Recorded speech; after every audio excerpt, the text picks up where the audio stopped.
জঙ্গল, আর সেই জঙ্গলের মধ্যেই ছিল এক ডাইনির চপের দোকান। সেখানে এক ডাইনি ঘোমটা মাথায় দিয়ে চপ ভাজতো। গ্রামের প্রায় সকলেই এই ডাইনির চপের দোকানের কথা জানতো, আর যারা জানতো না তারা যদি কখনো ভুল করেও এই ডাইনির দোকানের চপ খেত তাহলে হাতানারি খুন্তিনারি চপ বানাই তাড়াতাড়ি, আলুর চপ ডিমের চপ আছে বেগুনি, কি খাবি বল তোরা বানিয়ে দেবো এক্ষুনি। উফ, আজ বাড়ি ফিরতে এত দেরি হয়ে গেল। এদিকে খিদেও লেগেছে খুব। পথে যদি কোনো খাবারের দোকান পেতাম তাহলে ভালো হতো, কিন্তু এই জঙ্গলে কে খাবারের দোকান দেবে? আরে ওই দূরে একটা আলো দেখতে পাচ্ছি। আরে বাহ, এটা তো একটা চপের দোকান বলে মনে হচ্ছে। দোকানে কেউ আছেন? এটা কি চপের দোকান? আরে হ্যাঁ, আপনি ঠিক জায়গায় এসেছেন। এই তাড়াতাড়ি আলুর চপ ডিমের চপ আছে বেগুনি, কি খাবি বল তোরা বানিয়ে দেবো এক্ষুনি।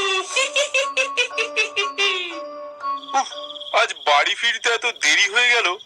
এদিকে খিদেও লেগেছে খুব।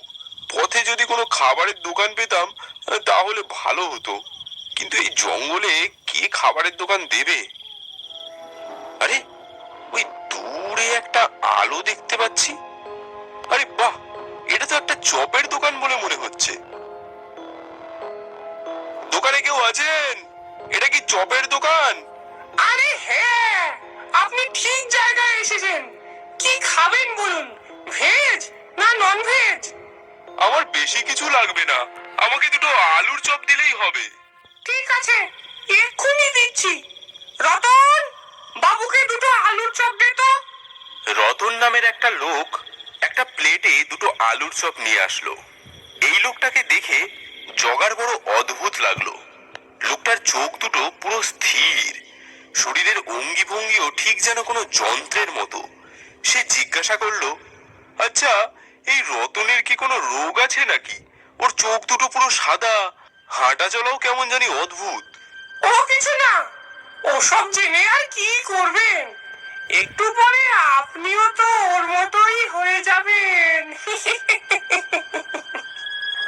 মানে? না না, কিছু না, আপনার চোখ ঠান্ডা হয়ে যাচ্ছে, খেয়ে নিন।